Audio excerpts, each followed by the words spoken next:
Hello, and welcome to Central Booking, where writers and readers are the authority. I'm your host, John Valeri. Today, I'm in conversation with award-winning suspense novelist Karen Katchur. Karen's fascination with crime is long-standing. She earned a Bachelor of Science degree in criminal justice from Westchester University and interned at a district attorney's office before changing course. Karen next studied education and received a master's degree from East Stroudsburg University. But the desire to write ultimately won out, and she began doing just so when her daughters were in school. Karen's first two novels, The Secrets of Lake Road and The Sisters of Blue Mountain, were published in 2015 and 2017, respectively. The books were categorized as women's fiction, but contained the dark themes and other elements of mystery that have since become the hallmarks of her work. In 2018, Karen embraced crime fiction wholeheartedly with River Bodies, the first in her Northampton County series for Amazon's Thomas and Mercer imprint. That title became a #1 Kindle bestseller and introduced a cast of characters, including detectives Parker Reed and Gina Broussard, and a setting, the northeastern mountains of Pennsylvania, that unite the books. Cold Woods followed in 2019. This June, Karen returns with the saga's third entry, Spring Girls. Here, Detective Broussard must call on a secret survivor in hopes of finally catching the Strangler, a ritualistic killer who has been leaving young women victims to be discovered within bodies of water throughout the county. Kirkus gave the book their approval, saying, "The dilemma of two good women struggling in very different ways to do the right things creates suffocating suspense." As Karen tells it, that was a thread that developed organically, because for her, story starts at the scene of the crime. I'll let her be your virtual tour guide. Hi, good morning, everybody. I am thrilled to be in conversation with Karen Katchur today. Her new book, Silent Girls, is the third in the Northampton County series and comes out on Tuesday, June 16th. Welcome to the show, Karen. Thanks for being here. Oh, thank you, John. Thanks for having me. Oh, it's my pleasure. So I thought I would start by taking you back in time a little bit. I always like to ask people who write if they have initial memories of the books that made an impression on them as a child, and also maybe a little bit about how your reading life has influenced your writing life. Okay, yeah, sure. Yeah, I started reading young. I think my first books were Old Yeller, and I cried like a baby. Old Bones, Black Beauty. There's a theme here. I read a lot of animal books when I was a kid. And then I graduated into like Scholastic when I got Sure. a little bit older. And I will say that Lois Duncan was probably the biggest impression on me as a young teen. And Down a Dark Hall was the book Oh, that yeah. really stuck with me that she wrote. And then I moved on to Stephen King. So, There's a jump. but yeah, I read everything Stephen King when I was a teenager. Um, yeah, because he was just starting to publish, a lot of books at that time, his older books. So yeah, so I think he had a really big influence on me. Hmm, Yeah, a little scared. So we're going to yeah. terminate this interview now. I should have started with horror when I. It's But natural. Everybody's like Nancy Drew and Stephen yeah, King. I know, right? I was like Nancy Drew and Mary Higgins Clark, and then Stephen King. It's funny. I didn't really read that many mysteries. Um, Not until I got older, which is, I don't know. Most of the books I gravitated toward had mysteries in them.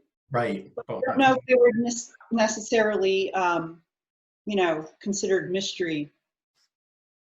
Yeah. sure. Well, you know what? I'm going to little jump ahead in my little guideline here because that kind of lends itself to a topic that I wanted to broach with you. But you have a trilogy out now. Well, it's not a trilogy; it's a series with Amazon, the Thomas and Mercer imprint. But you had two standalone novels prior to that, Yep. and like you said, they have mystery elements. They weren't classified as mysteries at the time. They were sort of lumped into women's fiction. But can you Right. talk a little bit about how that kind of categorization can both help and hinder an author in terms of both defining themselves and finding the appropriate readership? Yeah, I think for me as a writer, I had genre confusion. um, Another book that influenced me right before I started writing later. I was like around 35, so later in my years, but it was Sue Miller's While I Was Gone. And that was classified as literary fiction, women's fiction, book club fiction. I think it was an Oprah book. And there was a murder in it. And I was so drawn to that. And like I said, I wasn't really reading mysteries before. So I think when I first started writing, I just thought that, oh, okay, then I can do this. I could put murder in a women's fiction kind of setting or book. So yeah, I think I had a little bit of genre confusion. And I just like to mash up genres. Right. And I guess that, yeah, when it sold, they decided to put me more into the women's fiction category. Yeah, that was a business decision. I really didn't have, much to say, or, really even much experience Sure. in the industry, or just starting out. Yeah, so I think even creatively, I needed to figure out who I was Sure. as a writer. So the first two were mysteries, but they were marketed as women's fiction, and they were a little lighter. They had to rein me in. I remember going through the editing, going through the editing process, and they were like, "Yeah, no, this is not women's fiction. This is too dark, or I get the unlikable character. Oh, yeah. Yeah, ouch." But yeah, so I had to rein it in a little bit. So yeah, and then I just I jumped in with river bodies with both feet and decided I didn't want to be reined in. And you totally aren't, but it's great. I think too, people forget, that every story, regardless of genre, should, have those elements of suspense. It's what keeps readers turning pages. So even if it's not, quote unquote, a mystery per se, that is sort of the underlying tension in every story, is questions that keep you turning pages. Um, They but were always my favorite. So Yeah, mine too. I mean, I guess I've had some genre confusion as a reader, or maybe I just like to read around the map, but it's always the mysteries and the thrillers that I yeah, come back to. But I tend to gravitate to those books that might be, classified as literary fiction, that have, sort of darker themes and yeah, elements, so I can appreciate the darker version of yourself. me too. I go for literary thrillers. I think Mhm. they're calling them now, like All Things Cease to Appear, Elizabeth Brundage. Okay, yeah. About a serial killer. I mean, that was amazing to me. But Well, when you start with Lois Duncan, I mean, I know, naturally, right? where are you going to go? But it's so Right. funny too, because there was so much depth to her books, and then people see a movie like I Know What You Did Last Summer, and they took so many creative liberties with it. I mean, it was Yeah, a great teen slasher, but there was not like a serial killer fisherman in her book, and I know that she really took exception to that. Um, right. Funny aside, but I saw her at an airport once, and I was like, oh my god, oh my god, oh my god, and I stood over her shoulder and I looked at her license because I wanted to make sure. And she went by her name, which is Arquette. And my wife is like, "You can't say anything to her. You look completely ridiculous now." But we'd like emailed and stuff back and forth, and it's one of my greatest regrets that I wasn't like, "Hey, I'm that person." But at the same point, it probably would have terrified her, so it was for the best. Yeah, yeah. Yeah, we tend to be a little introverted too as writers. So Yeah, and we're a I'm little squirrely when people get really excited around us. no, and I get that, because like I would say that I'm a very introverted person who's had to learn extroverted tendencies, and then I see writers and they're like my rock stars, so I like completely geek out, I do the exact same thing when I see my favorite authors. right? Yeah, I fangirl. Yeah. I know. What are you gonna do? I mean, I spend a lot of time reading books. And I'm like, this is awesome. It's the best entertainment, and it's a lot easier than leaving my house and going to a concert. But anyway, so you talked about making the full leap into crime fiction with River Bodies. And can I just ask you a little bit about your background for people who don't know? If you have degrees in criminal justice, in education, and you actually did an internship in a district attorney's office, which I'm sure was illuminating. So can you talk about how you were able to draw on your education and experiences and use that in your fiction? Yes, absolutely. Yeah, I was always interested. First of all, my father was, he's retired now, but he was a Pennsylvania state policeman. So I grew up around law enforcement. Sure. And actually, when I went to college, originally I was going to be an English major, and I thought I would do something in English literature. But I got derailed early on my freshman year. I had a case where my first creative writing class, someone took my paper and copied it. And a long story short, yeah, I had to defend it in front of the English department. Anyway, I was devastated, humiliated, embarrassed. So I took a class in criminal justice, and it was civil liberties, civil rights. And reading the cases was like reading stories. So I was hooked. I think, more on the schooling of law or the degree of law than I actually was in practicing. I was more the bookworm doing the research than I was arguing or getting up in front of people and arguing cases and things. So when I got to the DA's office, I think what really hit me hard was the victims unit. I sat in on murder trials. I sat in on rape trials. The rape trials, the two that I did see, both of the perpetrators were released.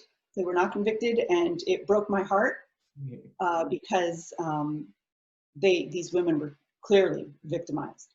But it is very hard to prove, and I'm so sensitive that I just thought if I stayed in that field, it would crush me. I really do believe it would have crushed me. So maybe I had a little bit of career confusion with that genre confusion, because then I did like a 360 and I jumped into education. And I'm also a big sports person. I actually like physical activity. I was, I know, right? That doesn't go hand in hand usually. But I was a fitness instructor, and so I went into health and physical education for a while.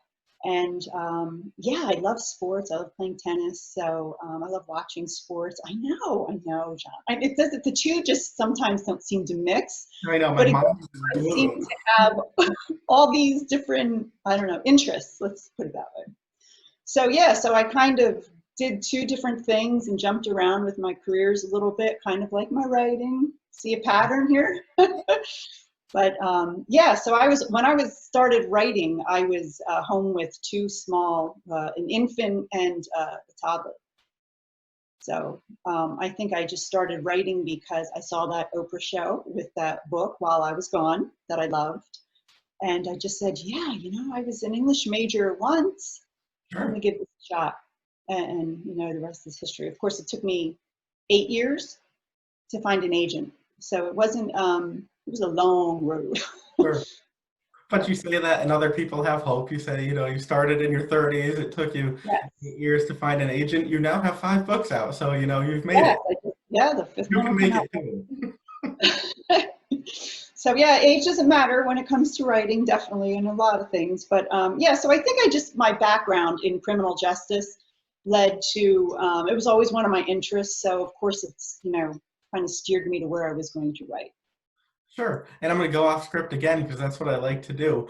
But, how do you find, I'm sure it's a little bit difficult, especially given the real life experiences you've had and, being in courtrooms and seeing people who've been victimized and seeing people who probably were the perpetrators, get away with it. Do you find it difficult to balance sort of the entertainment value of a mystery thriller with the realities of crime? And how do you try to balance that?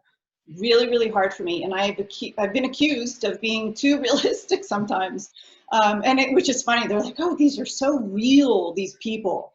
And I think also with the procedures, when I do like the criminal procedures and investigations, it's hard for me to put aside what really happens to make it entertaining, because there are really two different things, because it is not entertaining in the real life end of that aspect. So yeah, I have to be like, okay, this is fiction. It's okay for me to make this up.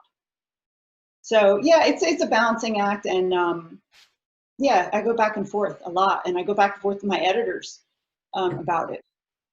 I know, and there's a criticism you don't expect. It's too real. Slap on the wrist.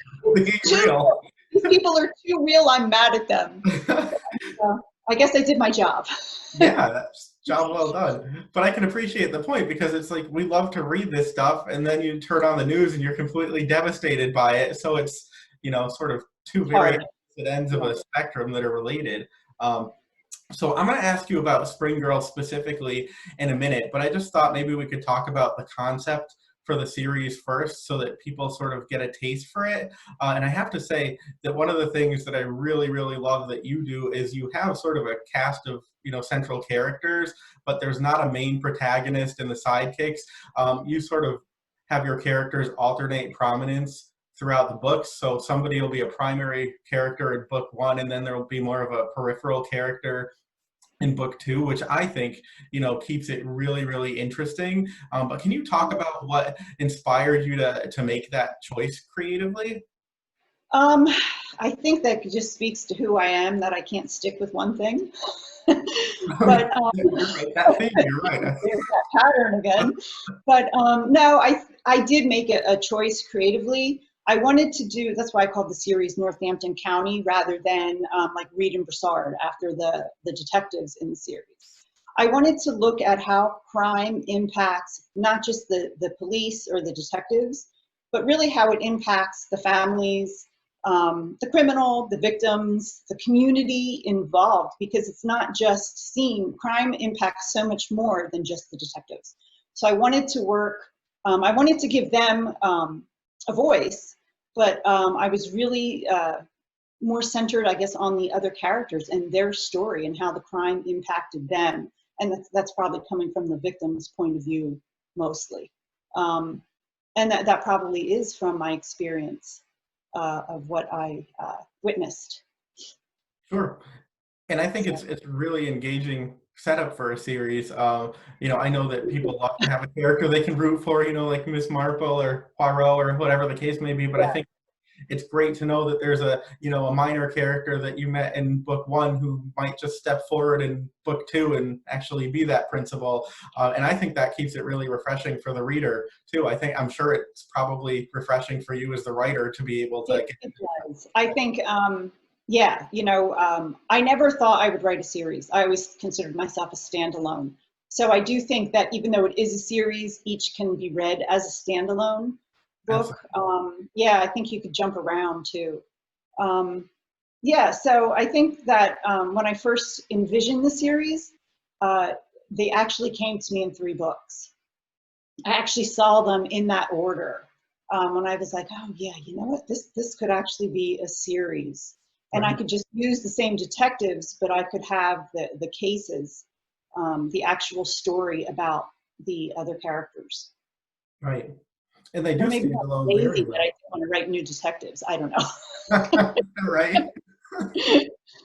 Why won't you just stay in your box? Right? I know, right? I feel bad. My editors sometimes like, oh, no, no, no. Rein her in. She's going, this way again, veering off into whatever. But that's my creativity too, and that's Sure. hard to, I don't want to box that in. No, that's true. And you want to make sure your editors have some work to do. I mean, Yeah, right. too easy They're probably like, yeah. no.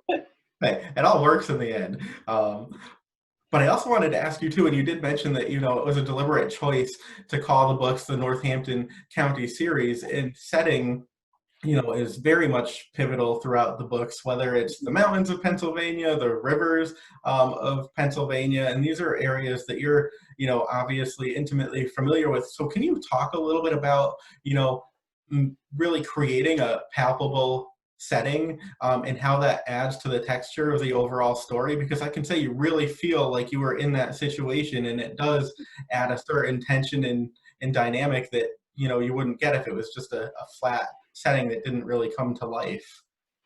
Thank you, first of all. I'll take that as a compliment. Yeah, you know what? My creativity starts with setting.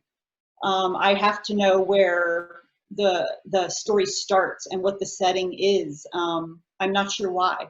That's just where it comes from. I think that yeah, I need to know my setting intimately, and I guess because I grew up, there was always an underlying fear when you're out in nature, or an underlying sense of danger because it's unpredictable. The unexpected happens. I mean, one minute you're floating down the river with your friends, and the next, the current changes and one is sucked out of their inner tube, which I mentioned, I think, in River Bodies, which actually happened to me on the river. So it's like things can change in a second. So I wanted to infuse that kind of sense of, that fear, that danger, to add that suspense into the story. And I think nature is just the perfect way to do it. Sure. And I also think when it comes to investigating, a lot of times crimes and how your investigation goes is impacted by the environment. Right. So yeah, whether it destroys evidence. Oh geez, where did you go? Hold on. Did I lose you? There you are. I was like, I'm still here, but I don't know what you're saying. Yes, see, that was my element of suspense and mystery. My computer's like needs to be updated. No, not now. It must have been a programming update. But anyway, sorry about that, guys. Oh, plot twist. Yeah. Yeah, so I thought, like in Cold Woods, it was the mountain and the snow and how that impacted how the investigators could go about their job. And I just think even how a crime is committed, environment is such a big part of that. In River Bodies, it was a hunting community. So what kind of crimes do you have in a hunting community? Well, he gutted a man like you would field dress a deer. And that crime actually happened in 2 areas around here where bodies were found that were field dressed. Right. And that's not dark at all. No, not at all. That's, that's light women's fiction. No. Yeah. Right. Back in that. But yeah, so I guess I just liked, that's where my interests lie, or my curiosity, and that's where my investigations went, or research, I should say, not my investigation, but my research led me down that. So yeah, I wanted to put that as a character into my novels. And in Spring Girls, correct me if I'm wrong, I'm deep into my 6th book, I guess. So I have to remember what I'm working on. But yeah, in Spring Girls, it's the rainy season. They get more rain than usual. And when I started writing Spring Girls, we actually had a really, I don't know, 20 some days of rain in a row, which is unusual for our spring. So that impacted the story I was telling at the time I was writing it. Sure. And I'm going to come back. Yeah, they did drain Mincy Lake. Right. So that was real. I went and saw them draining, and I saw and actually they just filled it, I think, this spring. A few years ago they drained it and they just refilled it. So yay. Right. Better like that. But it's funny, and I think, too, setting can really draw you in, and I think it works in your books on both hands. I mean, there are people who love nature and are very outdoorsy, and so of course they're going to relate to that. And then there are people on the opposite end of that spectrum, like me, who are like, oh, nature, what? And like, I will just say outdoors is not my favorite thing. The woods are not my favorite place. So of course, just being in that fictional setting already sets me a little bit off. And I'm like, oh my God, so there's like a serial killer and poison ivy? Like, okay. So yeah, I'm gonna admit this too. I'm not much of a camper, or I've done that as a kid and hiking and that whole thing, but as an adult, just sit me on the beach somewhere at the ocean. Yeah, I like to be like the person in an air-conditioned, like temperature controlled with a window overlooking the beach. So like, my wife will be on the beach and I'll be in the hotel room with the book. And everyone's right. Oh yeah.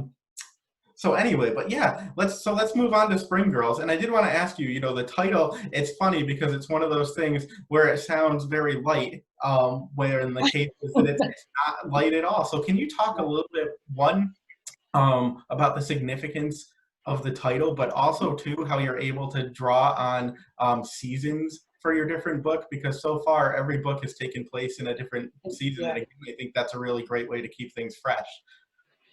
Sure. Again, well, with Spring Girls, the title, it's actually the name of the case. In the book, in the story, girls' bodies tend to be turning up every spring in any of the waterways in Northampton County. I specifically centered on a few towns to contain it, because Northampton County is actually quite big. But yeah, so every spring, a girl's body turns up in the lakes or the ponds or the river in spring. And there is a significance which you learn about when you read the book about that. But that's the investigators named the case Spring Girls, and that's actually the case in all the books in the series.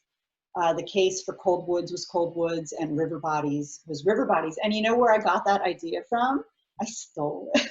I got it from, do you ever watch The First 48? Oh, yeah, yeah. Yeah, they always name their cases for the TV show. And I was like, I love that their cases are always these great titles, really, Right. like Murder Man. Yeah. You know? And you're like, ooh, what's that about? Yeah. You know, Who wouldn't want to so pay to watch that? yeah, so that's where I kind of got the idea. I was like, yeah, I can have the detectives name their cases, and that could be the title of the books. Well, see, look, there's all And this carry through. You have to feel good about that. For people saying you're pinging all over the place, there's a lot of deliberation here. I nailed something down. And I think with the seasons, that kind of was not really intentional, just that I started with River Bodies, and that was autumn. And so I investigated all that about what the river would look like in autumn, and oh gosh, the beauty of this area. You live in Connecticut, the Northeast, so you know with the Yeah. trees changing, it was just beautiful. And then I thought, oh, well, then let's like put blood among those autumn leaves on the ground, and that just sparks my juice. I don't know, my creativity. That's what gets me going with the story. So I did autumn, and then I was like, well, what else can I do? And yes, I was like, well, cold winters. That was coming probably when I started writing Cold Woods. So I was like, well, what does that look like? Like how, funerals around here sometimes have to be postponed because they Right. can't bury the body because the ground is too hard. If the ground is frozen. So I was like, well, how do you bury a body in such and such inches of frost? I don't know why my mind goes there, but it does. And then I'm researching, well, how do you bury a body? And then can bones, in the climate in the mountain region, can they last 30 years, buried on the mountain in the cold and things like that. So that's where it just goes. And then, like I said, when I started Spring Girls, it was raining every day Right. Yeah. in the spring. And then that came from also they were draining the lake, the Mincy Lake, which I talk about. So well, what are they going to find in the bottom of the lake? How Right. many bodies are going to turn up? So that got the wheels going again. Sure. And I have to say, and you can comment on this or not, it's completely up to you, but you have some really, really fabulous covers. And they really capture the contrast between I lightness have and dark. nothing to do with those covers. I know, and it's like they must really get you because, like, if you Yeah, look at Spring Girls, again, it's kind of light and there's flowers and water lilies, and then you look closer and there's a girl's hair underneath, and it's floating, right? yeah, How creepy is that? When I saw that, I was just like, I fell in love. I'm like, oh, perfectly captures. right, nailed it. um, Nailed it. Absolutely. Yeah, the cover artist is amazing. They really did nail the series. Yeah. Yeah, yeah, it's great. And so I do want to ask you, so in this book, Detective Gina Broussard, who we've met a couple times before, so she is one of the principal characters. There's sort of two female characters who are central to this book. But can you talk a little about her? Because she's a very conflicted character. She's got some personal challenges, some professional challenges, and sort of all of those things really complicate her involvement in this very sensitive case. Yeah. I do want to talk about her. I don't want to give anything away Sure. of the story. It's so hard sometimes at mysteries, to talk about. Right. But Yeah. yeah, because you don't want to give any of the plot points away. But yeah, with Gina, I wanted to make her an independent, strong woman. She was raised primarily by her father, who taught her to be an independent woman. And when she was promoted to detective, her partner was a senior detective, and he was older, close to retirement. They worked together for about 5 years, I guess, in the story. But she really looked to him as a father figure and a mentor, and he was one of their, he solved the most cases in their department, so he was highly respected in the state police with everyone who worked with him. And I wanted her to be confronted with sometimes when you look up to somebody and then you find out they have faults, and maybe they make mistakes, and he retires at a time in this high profile case where these girls are turning up, and she discovers that maybe he made a few mistakes in this high profile case, and what that does to you. And I think it's an emotional impact too, you know, when you look up to somebody like that and they're your mentor and they taught you everything you know in your field, and then you learn that, maybe they didn't know everything, or maybe they let their own feelings, their own judgments influence how they handle a specific case without getting too. So yeah, I wanted to look at that. And yeah, some of her choices, you know, when it comes to her love life, are a little bit questionable. But yeah. So Sure. that just made it interesting for Yeah. me, maybe on my end. Yeah, no, it was very interesting, and there's a really kind of cool dynamic too. You know, you had mentioned her previous partner, who was her mentor, her father figure, and then she has Detective Parker Reed as sort of her newer partner, and we've met him in Yes. the first two books. He's been a very prominent character, so it's kind of interesting to see them, sort of getting used to each other and Right. also having to acclimate to each other's baggage because they've each seen a lot, and it's not necessarily helped their careers any, but it's just an interesting dynamic. Yes, I really liked playing them off of each other, especially when you work that closely with somebody. And then someone accused me of all my characters being good looking, but and I'll tell you the reason I do that is because I spend an awful lot of time with these people, Sure. and who doesn't want to spend time without people? Um, so I'm like, Parker's going to be gorgeous because I'm spending a lot of time with him. It's like a year. I And mean, and I wanted to give him a little bit of a challenge with him and his love interest, Becca, right, who we meet in the very first book in River Bodies, and then him being partnered with another female, right. to add a little conflict there and a little tension. And that was just me playing around and having fun with it. Um, yeah, that was probably more for my enjoyment, my enjoyment. But I have to enjoy myself while I'm writing because that's the biggest part Sure. of the work. Yeah, and it translates, which is nice. Yeah, hopefully, right? Yeah. That's the end goal. But yeah, Yeah, and like you said, we don't want to give too much away, but I did want to ask you about Janie Montgomery too.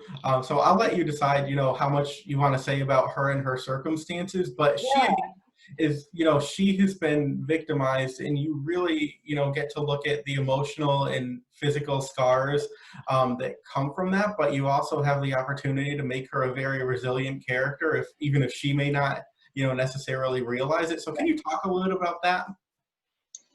yeah. You know what? It was really hard to write her. I took a lot of time on her and her son, which I think you want to ask about too, right? But yeah, I think I know she's very young, first of all, and she was very young when the crime that she was involved in happened to her. And came across to me as very naive and innocent, and that was mostly because of her youth. But she had to grow up pretty quickly. Right.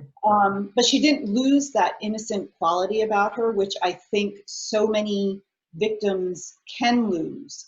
And in literature, we always write them as coming out stronger and vigilantes, and that's great. I love reading that. But what about the person who doesn't necessarily or can't necessarily be that vigilante because they have somebody else they have to consider, like a child? Right. So she really had to take her child into consideration with how she lived her life and what she did about how she was going to process, what was done to her, and moving forward with her son. So I think like she couldn't go off and be a vigilante and this, ass kicking heroine because she had another life to consider, Sure. with her child. Yeah, so I did, but I really think she's a hugely strong person to make the choices that she made and the sacrifices that she made and what she had to do. So I hope that readers do see her as a very strong character. Um, yeah, and her son, yeah, he was a difficult child. Let's just say that. I was gonna say, yeah, that's putting it lightly. Yeah. If anybody has ever raised a strong-willed child, I think they're going to see some of that. Mhm. A little bit of that. I raised two strong-willed girls who are 19 and 16 now, and hugely difficult as kids at that age, 5, 6 years old, even infants, colicky, you name it, but fantastic as teenagers. So maybe Yeah. I got that all out of the way. Got all that hard stuff out of the way, and then as they grew up and could, their strong will came into as a positive. Sure. Well, it paid off creatively, and if people accuse you of anything, you can say, "Have you met my children?" Yeah, well, I did use some of those tantrums. I'm like, been there, done that. So I could definitely pull a little bit from my experience for that. But I think his tended to drift a little farther than that. Sure. Sure. But Can I ask you too, and not to give anything away, but I just want to ask you a little bit. Therapy is a very important part of the book because, Janie, as we talked about, has, she's been victimized and she needs to find a way to move forward. And she obviously has a lot of anxiety and she has difficulties with her child who, isn't the easiest person to deal with. So she also sort of has a behavioral therapist working with him. So can you talk about, was that something that required a lot of research just to sort of get the nuances? yes, I did a lot of research for that, but I also have to say that I had some experience because when my daughter, my youngest, had 2 spinal surgeries, and for her to cope with her continuing medical struggles, Sure. we went and saw a therapist for that, Sure. for her and I, just to get her through the anxiety and the upcoming surgeries and Yeah. things like that. So at the time, I picked the therapist's brain about therapy. Of course. So for my research, Naturally. I'm writing a book. So I really had a perfect scenario where I could consult a professional in the field. So I got what it would look like for a child therapist, and then the other end. So it was like perfect timing. So this was actually, Spring Girls was a long time coming. I was doing research for that several years ago before the story actually, before I actually sat down and started writing the story. The idea was there.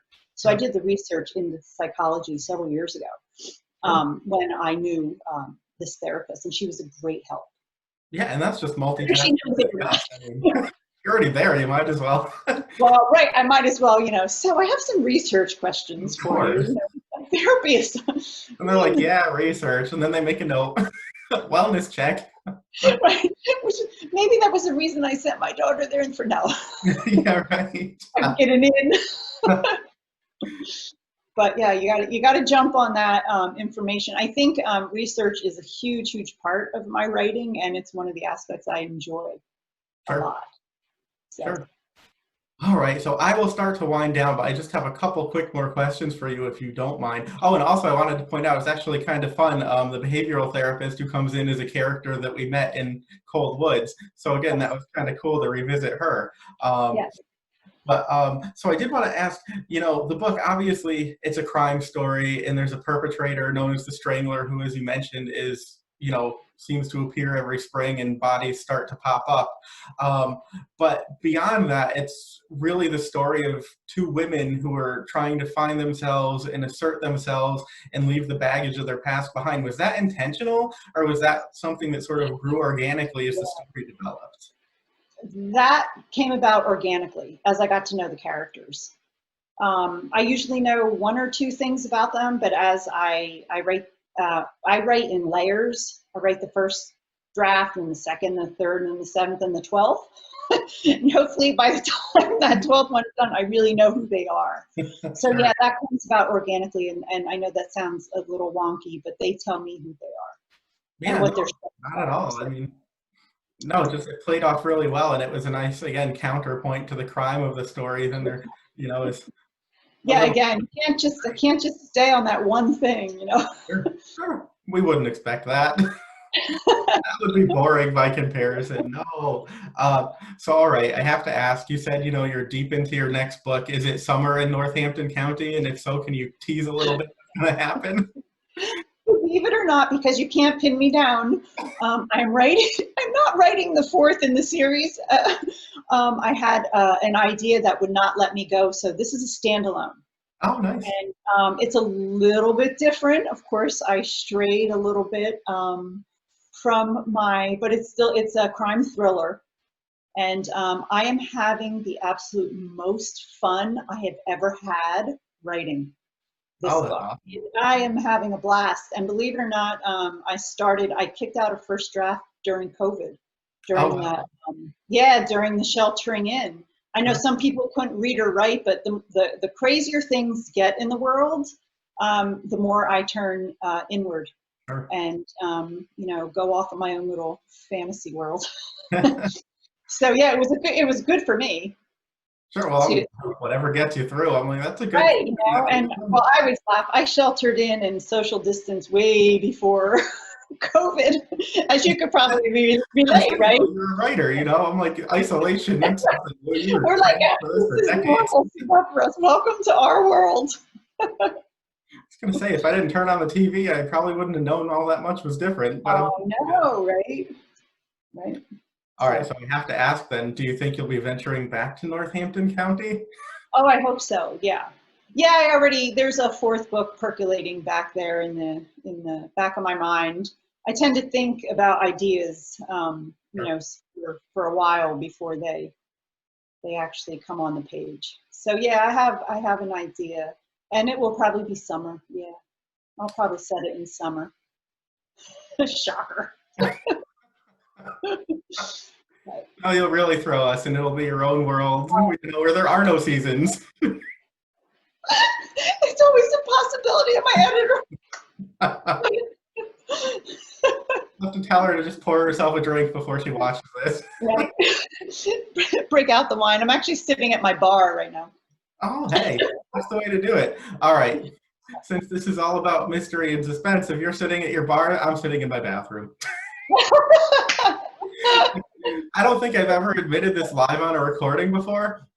But why not? Seriously? So I call it Studio Oh, that's B, and people are like, that's really impressive sounding. I'm like, the B's for bathroom. There is no Studio A. And just behind me is my shower curtain. I think this is a blank wall. I'm in like our little corner bar because you can't see my office because it's like it's a mess and I'm embarrassed. I have stuff thrown everywhere. I'm not neat in my office. So Yeah, plus, I'm not neat lighting either. things. And I stare at a blank wall in my office, which is kind of embarrassing. I don't have nice sceneries because I get so distracted if I have something to look at. Well, you make your own I get canvas. jump Okay. to something else. But yeah. I'm not on the toilet, though, I will tell you that. I'm dragged in a chair Thanks just for for you. clarifying. I wasn't going to ask, but thanks for clarifying. Well, people don't want to know that, but now they do. Try to unhear that, people. Oh, you're so funny. Something. Well, thank you so much, Karen. I really, really enjoyed talking to you. And the new book is Spring Girls, which will be out on Tuesday, June 16th. And I encourage everyone to buy it because it is a fabulous read. And of course, my dogs start barking. But I guess it's a good time. It's a good time. Can you hear? That's it for this episode of Central Booking. Thanks for watching, and be sure to subscribe to our channel so you don't miss a thing.